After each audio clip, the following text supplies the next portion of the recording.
ಎಲ್ಲಾ ಹಾನಿಯಿಂದ ಕೂದಲನ್ನು ರಕ್ಷಿಸುತ್ತೆ. ಬರೀ Amrit noni reach root premium hair oil. ನೋಡಿ, ಯತ್ನಾಳ್ ಅವ್ರು ಏನಾದರೂ ಹೇಳ್ತೀರ ನೋಡಿ, ಯತ್ನಾಳ್ ಅವ್ರು ಏನಾದರೂ ಹೇಳಲಿ. ನಿನ್ನೆ ಅವ್ರ ಸ್ಟೇಟ್ಮೆಂಟನ್ನು ನೋಡಿದೆ. ಎಲ್ಲೋಯ್ತು ಅವ್ರ ಉಗ್ರ ಪ್ರತಾಪ ಅವತಾರ ಅದು ಇದು. ನೀವು ಇದ್ರಲ್ರಿ ಆಡಳಿತದಲ್ಲಿದ್ದಾಗ ನೀವೇ ತಾನೇ ಹೇಳಿದರು. ಯಡಿಯೂರಪ್ಪ ಅವ್ರ ಪಿ ಎ ದುಬೈನಲ್ಲಿ ವಿಜೇಂದ್ರ ಅವ್ರು ಯಾಕೆ ಪದೇ ಪದೇ ಹೋಗ್ತಾರೆ, ಯಡಿಯೂರಪ್ಪ ಅವ್ರಿಗೆ ಇಳಿಸಿದ್ದು ಮಾಡಿದ್ದು ಕತೆಗಳು ನೀವೇ ಹೇಳಿದ್ರಲ್ಲ. ನೀವೇನು ಮಾಡಿದ್ರಿ ಅವಾಗ? ನೀವು ಯಾಕೆ ಸಾಕ್ಷಿಗಳು ಕೊಟ್ಟಿಲ್ಲ? PSI ಹಗರಣದ ಬಗ್ಗೆ ಇರ್ಬೋದು, ನಾನೆಷ್ಟು ಮಾತಾಡಿದ್ದೀನಿ, ನನಗಿಂತ ಜಾಸ್ತಿ ಅವ್ರು ಮಾತಾಡಿದಾರ ಇಲ್ಲ ಹೇಳಿಬಿಡ್ರಿ. ವಿಜೇಂದ್ರ ಅವ್ರ ವಿರುದ್ಧ ನಾವು ಮಾತಾಡಿಲ್ಲ, ಅವ್ರು ಜಾಸ್ತಿ ಮಾತಾಡಿದ್ದಾರೆ. ಯಡಿಯೂರಪ್ಪ ಅವ್ರ ವಿರುದ್ಧ ನಾವು ಜಾಸ್ತಿ ಇಲ್ಲ, ಅವ್ರು ಜಾಸ್ತಿ ಮಾತಾಡಿದ್ದಾರೆ. ಅವಾಗೇನು ಸಾಕ್ಷಿಗಳು ಕೊಟ್ಟಿದ್ರಿ? ಅಟ್ಲೀಸ್ಟ್ ನಾವು ಏನೇನು ಹೇಳಿದ್ದೀವಿ ಅದೆಲ್ಲನೂ ಕೂಡ ಸಾಕ್ಷಿ ಸಮೇತವನ್ನು ಕೊಟ್ಟು ಅದು ತನಿಖೆಯನ್ನು ನಡೆಸಿದ್ವಿ. ನೀವು ಸರ್ಕಾರದಲ್ಲಿದ್ದಾಗ ಏನು ಮಾಡಿದ್ರಿ ಯತ್ನಾಳ್ ಅವರೇ? PSI ಹಗರಣ ನಿಮ್ಮ ಕಣ್ಣೆದುರಿಗಾಯಿತು, ಬಿಟ್ಕಾಯಿನ್ ಹಗರಣ ನಿಮ್ಮ ಕಣ್ಣೆದುರಿಗಾಯಿತು. ಇವಾಗ ನೀವು ಪರಿಷ್ಠ ಜಾತಿ ಪರಿಷ್ಠ ಪಂಗಡದ ಜನಾಂಗದ ಬಗ್ಗೆ ಇಷ್ಟು ಕಾಳಜಿ ವಹಿಸ್ತಾ ಇದ್ದೀರಲ್ಲ, ಅದೇ ಸದನದಲ್ಲಿ ನಿಮ್ಮ ಮುಖ್ಯಮಂತ್ರಿಗಳು 10,000 ಕೋಟಿ ರೂಪಾಯಿ ಡೈವರ್ಷನ್ ಆಗಿದೆ SCP TSP ಹಣ ಅಂತ ಹೇಳಿದಾಗ ಅವಾಗ ಯಾಕೆ ಗಪ್ ಕೂತಿದ್ರಿ? ಗಂಗಾ ಕಲ್ಯಾಣ ಯೋಜನೆಯಲ್ಲಿ ಹಗರಣ ನಡೆದಾಗ 4 ಜನ ಅರೆಸ್ಟ್ ಆದಾಗ ವಿಧಾನಸೌಧ ಪೊಲೀಸ್ ಸ್ಟೇಷನ್ನಲ್ಲಿ ಅವಾಗ ಯಾಕೆ ಗಪ್ ಕೂತಿದ್ರಿ? 400 ಕೋಟಿ ರೂಪಾಯಿ ಅವಾಗ ನಿಮ್ಮ ಸರ್ಕಾರ ನುಂಗಿದ್ರಲ್ಲ, ಅವಾಗ ಯಾಕೆ ಸುಮ್ಮನಿದ್ರಿ? ಅವಾಗ ಎಷ್ಟಿತ್ತು ಪಾಲು? CMದು ಎಷ್ಟಿತ್ತು? ಪ್ರಧಾನಮಂತ್ರಿದು ಎಷ್ಟಿತ್ತು ಪಾಲು? ಇವಾಗ ನೀವೇನೇನು ಪ್ರಶ್ನೆಗಳು ಕೇಳ್ತಾ ಇದ್ರೆ ಅವಾಗ ಯಾಕೆ ಕೇಳಿಲ್ಲ ನೀವು? ಅಥವಾ ಗೊತ್ತಾದ ಮೇಲೂ ನೀವೇನು ಮಾಡಿದ್ರಿ? ನೈತಿಕತೆಯಿಂದ ನೀವು ರಾಜೀನಾಮೆ ಕೊಡ್ಬೋದಾಗಿತ್ತಲ್ಲ, ಇಂಥ ಸರ್ಕಾರದಲ್ಲಿ ನಾನು ಇರೋದಿಲ್ಲ ಅಂತ ಮಾಡಿದ್ರ? ನಮ್ಮ ಸರ್ಕಾರ ಯಾರಿಗೂ ರಕ್ಷಣೆ ಮಾಡೋದಿಲ್ಲ ಅಂದ್ಬಿಟ್ಟು ಭಾಳ ಸ್ಪಷ್ಟವಾಗಿ ಮುಖ್ಯಮಂತ್ರಿಗಳು ಉಪಮುಖ್ಯಮಂತ್ರಿಗಳು ನಿನ್ನೆ ಹೇಳಿದ್ದಾರೆ. ನಾಗೇಂದ್ರ ಅವರು ತಮ್ಮ 24 ತಾಸು ಒಳಗಡೆ, ಯಾವಾಗ ಈ ಹಗರಣ ಹೊರಗೆ ಬಂತು 24 ತಾಸು ಒಳಗಡೆ ಇದು CIDಗೆ ವಹಿಸಬೇಕು ಅಂತ ಅವರೇ ಹೇಳಿರೋದು. ಬಂದು ದಾಖಲೆಗಳನ್ನು ಸಬ್ಮಿಟ್ ಮಾಡಿದರು, ಫೋರ್ಜರಿ ಆಗಿದೆ ಅಂದ್ಬಿಟ್ಟು. ಏನೇ ಇದೆ, ಯಾರೇ ಇರ್ಬೋದು, ಅದು ಅಧಿಕಾರಿಗಳಿರ್ಬೋದು, ನಾನಿರ್ಬೋದು, ಉಪ್ಪು ತಿಂದರೆ ನೀರು ಕುಡಿಲೇಬೇಕು. ಸೊ ಇದರಲ್ಲಿ ಯಾರ್ದು ರಕ್ಷಣೆ ಮಾಡೋದು ಅವಶ್ಯಕತೆ ಇಲ್ಲ ಅಂದ್ಬಿಟ್ಟು ನಮ್ಮಿಬ್ಬರು ನಾಯಕರು ಕೂಡ ಹೇಳಿದ್ದಾರೆ. ಅದೇನಿದೆ ತನಿಖೆ ಕೊಟ್ಟಿದ್ದೀವಿ, SIT ಕೊಟ್ಟಿದ್ದೀವಲ್ಲ, ಬರಲಿ, ಪ್ರಿಲಿಮಿನರಿ ಬರಲಿ. ಈಗ ಬ್ಯಾಂಕ್ ಟ್ರಾನ್ಸಾಕ್ಷನ್ನು ಟ್ರೇಸೇಬಲ್ಲು, ಒಂದು ಬ್ರಾಂಚಿಂದ ಇನ್ನೊಂದು ಬ್ರಾಂಚಿಗೆ ಹೋಗಿರೋದು ಟ್ರೇಸ್ ಆಗಿದೆ. ಆ ಬ್ರಾಂಚಿಂದ ಇನ್ನೊಂದು ಯಾವುದೋ ಹೈದರಾಬಾದ್ ಬ್ರಾಂಚು ತೆಲಂಗಾಣ ಬ್ರಾಂಚಿಗೆ ಹೋಗಿರೋದು ಟ್ರೇಸ್ ಆಗಿದೆ. ಅಲ್ಲಿಂದ ಕೆಲವು ಕಂಪ್ನಿಗಳಿಗೆ ಹೋಗಿದೆ ಅಂತ ಟ್ರೇಸ್ ಆಗಿದೆ. ಕೆಲವು ಒಂದು 28 ಕೋಟಿ ವಾಪಸ್ ಬಂದಿದೆ ಅಂತ ಏನೋ ಹೇಳ್ತಾ ಇದ್ದಾರೆ. ಸೊ ಅವೆಲ್ಲ ನೋಡೋಣ ಏನಾಗುತ್ತೆ, ಬರಲಿ. ಆಮೇಲೆ ಇದೆಲ್ಲ ಯಾರು ಮಾಹಿತಿ ಕೊಡ್ತಾ ಇರೋದು? ನೇರವಾಗಿ ಸರ್ಕಾರನೇ ನಿಮ್ಗೆ ಕೊಡ್ತಾ ಇರೋದು. ಏನು ಮುಚ್ಚುಮರೆ ಏನಿಲ್ಲ ಅಲ್ಲ ಇದರಲ್ಲಿ. ಅದರಲ್ಲಿ ಅವ್ರ ಹೆಸರಿತ್ತಲ್ಲ ಸರ್, ನೇರವಾಗಿ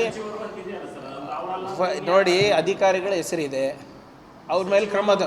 ಹೌದು, ವಿ ವಿಲ್ ಟೇಕ್ ಆ್ಯಕ್ಷನ್. ನೋಡಿ, ಅದರಲ್ಲಿ ಏನಾಗಿತ್ತು ಸರ್, ದಯವಿಟ್ಟು ತಾವು ಗಮನಿಸಿ. ತಾವೇ ಎಲ್ಲ ಬ್ರೇಕಿಂಗ್ ನ್ಯೂಸ್ ಹೊಡೆದಿದ್ದು, ಅದರಲ್ಲಿ ಏನೂ ಆಗೇ ಇಲ್ಲ ಅಂತ ಹೇಳಿದರು. ಅಟ್ಲೀಸ್ಟ್ ಕನಿಷ್ಠ ಮಾನವೀಯತೆಯ ದೃಷ್ಟಿಯಿಂದಾನ ಇದನ್ನು ತನಿಖೆ ಒಳಪಡಿಸ್ತೀವಿ, ನೋಡ್ತೀವಿ, ಮಾಡ್ತೀವಿ ಅಂತಲೂ ಹೇಳಿರಲಿಲ್ಲ. ನಾವು ಅದೆಲ್ಲನೂ ನಾವು ಮಾಡ್ತಾಯಿದ್ದೀವಿ. ನಾವು ಆಮೇಲೆ ಇಬ್ಬರು ನಾಯಕರು ಕೂಡ ಹೇಳಿದಾಗ, ಇಲ್ಲ ಇದರ ನಿರ್ದಾಕ್ಷಿಣ್ಯವಾಗಿ ನಾವು ಕ್ರಮ ತಗೋತೀವಿ ಅಂದರೆ ರಿಪೋರ್ಟ್ ಬರಲಿ, ಮಾಡ್ತೀವಿ. ಈಗ ನಾನೇ ಅದರಲ್ಲಿ ಪಾಲ್ಗಾರರಿದ್ದರೆ ನನಗೂ ಶಿಕ್ಷೆ ಆಗಲಿ. ಅವರು ನೋಡಿ, ಎನ್ಕ್ವೈರಿ ಮಾಡಿ ಅಂತ ಅವ್ರು ಲೆಟ್ರ್ ಬರೆದಿಲ್ಲ, ಹೀಗಾಗಿದೆ ಅಂತ ಲೆಟ್ರ್ ಬರೆದಿದ್ದಾರೆ. ಆಮೇಲೆ ಮಾಡಿ, ತೊಂದರೆ ಇಲ್ಲ. CBIಗೆ ನೋಡಿ, ನನ್ನ ಗೊತ್ತಿರೋ ಹಾಗೆ ಸಬ್ಜೆಕ್ಟ್ ಟು ಕರೆಕ್ಷನ್ 100 ಕೋಟಿ ಮೇಲೆ ಇದ್ದರೆ ಆಟೋಮ್ಯಾಟಿಕ್ಕಾಗಿ CBI can suo motu take up the case. ನಾವೇನು ಹೇಳ್ತಾ ಇದ್ದೀವಿ, ನಾವು ರೆಫರ್ ಮಾಡೋದಕ್ಕೆ ಅವಶ್ಯಕತೆ ಇಲ್ಲ. ನನ್ನ ಜೀವನದಲ್ಲಿ ನಾನು ಮಾತ್ರವಲ್ಲ, ನನ್ನ ಕೂದಲು ಕೂಡ ಆಗಿರಬೇಕು ಸ್ಟ್ರಾಂಗ್ ಅಂಡ್ ಸ್ಟೈಲಿಶ್. ಬರೀ Amrit noni reach root premium hair oil ನೊಂದಿಗೆ. Reach root premium hair oil. ಸದ್ಯಕ್ಕೆ ನಮ್ಮ ಪ್ರಿಲಿಮಿನರಿ ರಿಪೋರ್ಟ್ ಬರಲಿ, ಪ್ರಾಥಮಿಕ ವರದಿ ಬರಲಿ. ಅವಶ್ಯಕ ಇದ್ದರೆ SITಗೂ ಕೊಡೋಣ, NIAಗೂ ಕೊಡೋಣ. ನಿನ್ನೆ ಹೋಮ್ ಮಿನಿಸ್ಟರ್ ಅವರು ಭಾಳ ಸ್ಪಷ್ಟವಾದಂಥ ಸ್ಟೇಟ್ಮೆಂಟ್ ಕೊಟ್ಟಿದ್ದಾರೆ. ಸೊ ಗೊಂದಲ ಎಲ್ಲಿದೆ ಇದರಲ್ಲಿ? Ambiguity, there is no ambiguity in the government. ಕ್ರಮ ತಗೋತೀವಿ, ಫಾಲೋ ಅಪ್ ಮಾಡ್ತೀವಿ, ಅವಶ್ಯಕತೆ ಇದ್ದರೆ CBIಗೂ ಕೊಡ್ತೀವಿ. ಫಸ್ಟ್ ನಮ್ಮ ಸರ್ಕಾರದ ಇನ್ವೆಸ್ಟಿಗೇಷನ್ ಏನಿದೆ ಅದನ್ನು ಹೊರಗೆ ಬರಲಿ ಮೊದಲು. ನೋಡಿ, ರಾಜೀನಾಮೆ ಕೊಡಿಸ್ಬೇಕಾ ಬಿಡಿಸ್ಬೇಕಾ ಅದು CM ವಿವೇಚನೆಗೆ ಬಿಡೋದು. Cabinet is always the prerogative of the chief minister. ಹೌದಾ ಇಲ್ಲ? ಈಗ ಈಗ ಎಲ್ಲ ಸಚಿವರು ರಾಜೀನಾಮೆ ಕೊಡಬೇಕಂದ್ರೆ ವಿಪಕ್ಷದವರು ಹೇಳಿದಾಗ ಅದಕ್ಕೆ ನಾವು ಕೊಡೋಕ್ಕಾಗುತ್ತಾ? ಈ ವಿಪಕ್ಷದ ನಾಯಕರು ಯಾರು ನಮ್ಗೆ ಹೇಳೋಕ್ಕೆ? ಅವರೇನು ಅವ್ರ ಕೆಲಸ ಅವ್ರು ಮಾಡಬೇಕು. ಅವ್ರದ್ದು ಪ್ರಜಾಪ್ರಭುತ್ವದಲ್ಲಿ ಅವ್ರದ್ದಾದಂಥ ಒಂದು ಸ್ಥಾನಮಾನ ಇದೆ. ನಮ್ಮದ್ರಲ್ಲಿ ಏನಾದರೂ ಲೋಪ ಇದ್ದರೆ ಎತ್ತಿಡಿಲಿ. ನಾವೇನು ಅವ್ರ ಥರ ಏನು ಅವ್ರ ಥರ ಜಾರ್ಕೊತಾ ಇದ್ದೀರಾ? ಸ್ವಲ್ಪ ದಯವಿಟ್ಟು ಅವ್ರ ಆಡಳಿತ ನಡೆಸಬೇಕಾದ್ರೆ ಏನೇನು ಮಾಡಿದ್ರು ಹೇಳ್ಬಿಡ್ರಿ. ಇದೇ ಹಗರಣಗಳು ಆಗ್ತಾ ಇದ್ದಾಗ ಏನಂದ್ರು ಅವರು? ಅದರಲ್ಲಿ ನಿಮ್ಮ ಕಾಲದಲ್ಲಿ ಆಗಿಲ್ವಾ, ನಿಮ್ಮ ಕಾಲದಲ್ಲಿ ಆಗಿಲ್ಲ ಅಂದ್ಕೊಂಡು ಜಾರ್ತಾ ಇದ್ದೀರಾ? ಇಲ್ಲ, ನಾವು ಹಂಗೆ ಹೇಳ್ತಾ ಇದ್ದೀವ? ಒಂದು ಜವಾಬ್ದಾರಿ ಸ್ಥಾನಮಾನದಲ್ಲಿ ಇದ್ದೀವಿ, ನಾವು ಸರ್ಕಾರ ನಡೆಸ್ತಾ ಇದ್ದೀವಿ. ನಿಮ್ಮ ಕಾಲದಲ್ಲಿ ಇಷ್ಟು ಕೋಟಿ ಆಯಿತು, ನಮ್ಮ ಕಾಲದಲ್ಲಿ ಇಷ್ಟು ಕೋಟಿ ಆಯಿತು, ನಿಮ್ಮ ಕಾಲದಲ್ಲಿ 500 ಕೋಟಿ ಆಯಿತು, ನಮ್ಮ ಕಾಲದಲ್ಲಿ ಬರೀ 100 ಕೋಟಿ ಆಗಿದೆ ಅಂತ ನಾವು ಹೇಳೋಕ್ಕಾಗತ್ತಾ? That is not the way to run government. ಆಮೇಲೆ ನಾವು ಜಾರ್ಕೊಂತಾನೂ ಇಲ್ಲ. We will do it. ಯಾವುದು ನೋಡಿ, ಕಾರ್ಪೊರೇಷನ್ ಒಂದೇ ಕಾರ್ಪೊರೇಷನ್ನಲ್ಲಿ ಇದು ಹಲವಾರು ಕಾರ್ಪೊರೇಷನ್ಗಳು ನಿಗಮಗಳು ಇರ್ತವೆ ನಮ್ಮ ಇದರಲ್ಲಿ. ಆಮೇಲೆ ಎಲ್ಲನೂ ಇಂಡಿಪೆಂಡೆಂಟಾಗಿ ನಡೀತದೆ. ಸರ್ಕಾರಕ್ಕೆ ಅವರು ಕ್ವಾರ್ಟರ್ಲಿ ರಿಪೋರ್ಟನ್ನು ಕೊಡ್ತಾರೆ ಅಥವಾ ಯಾವಾಗ ಇವ್ರು ರಿವ್ಯೂ ಮಾಡ್ತಾರೆ ಅವಾಗನ ಕೊಡ್ತಾರೆ. ಯಾವುದೂ ಕೂಡ ಡೈಲಿ ಬೇಸಿಸ್ ಡೈಲಿ ಟ್ರಾನ್ಸಾಕ್ಷನ್ಸ್ ಇಲ್ಲ. ಎಲ್ಲರಿಗೂ ಅವ್ರದ್ದಾದಂಥ ಒಂದು ಫೈನಾನ್ಷಿಯಲ್ ಡಿಸ್ಕ್ರಿಷನ್ ಅಂತ ಇರುತ್ತೆ. MD ಒಂದಿರುತ್ತೆ, ಅಧ್ಯಕ್ಷರಿಗೆ ಒಂದಿರುತ್ತೆ, ಪ್ರಿನ್ಸಿಪಲ್ ಸೆಕ್ರೆಟರಿಗೆ ಒಂದಿರ್ತದೆ, ಮಿನಿಸ್ಟರಿಗೆ ಇರ್ತದೆ. ಅವ್ರವ್ರ ಫೈನಾನ್ಷಿಯಲ್ ಡಿಸ್ಕ್ರಿಷನರಿ ಪವರ್ಸ್ ಮೀರಿ ಯಾರೂ ಕೆಲಸ ಮಾಡೋಕ್ಕಾಗಲ್ಲ. ಆಮೇಲೆ ಇದು ಕಾರ್ಪೊರೇಷನ್ಗಳಲ್ಲಿ ಹಿಂಗೆ ಆಗಿದ್ರೂ ನೇರವಾಗಿ ಡಿಪಾರ್ಟ್ಮೆಂಟಿಗಿರ್ಬೋದು, ಸರ್ಕಾರಕ್ಕಿರ್ಬೋದು ನೇರವಾಗಿ ಗೊತ್ತಾಗೋದಿಲ್ಲ. ಅದು ನೀವು ಹೇಳ್ದಂಗೆ ಯಾವಾಗ ಕ್ವಾರ್ಟರ್ಲಿ ರಿಪೋರ್ಟ್ ಬರುತ್ತೋ ಅಥವಾ ಯಾರನ್ನ ಹಿಂಗೆ ಹೇಳ್ತಾರೋ ಆವಾಗ ಗೊತ್ತಾಗುತ್ತೆ.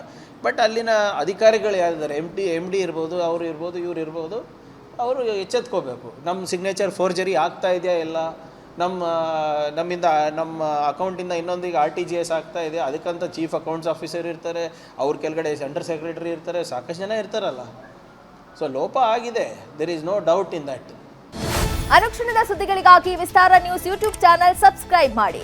ಹೊಸ ಸುದ್ದಿಗಳ ನೋಟಿಫಿಕೇಶನ್ಗಾಗಿ ಬೆಲ್ ಐಕಾನ್ ಕ್ಲಿಕ್ ಮಾಡಿ. ಲೇಟೆಸ್ಟ್ ಅಪ್ಡೇಟ್ಸ್ಗಾಗಿ www.vistaranews.com ವೆಬ್ಸೈಟ್ಗೆ ವಿಸಿಟ್ ಮಾಡಿ. ಅಂಗೈಯಲ್ಲೇ ಜಗತ್ತಿನ ಸುದ್ದಿ ತಿಳಿಯಲು Vistara news Kannada app download ಮಾಡಿ.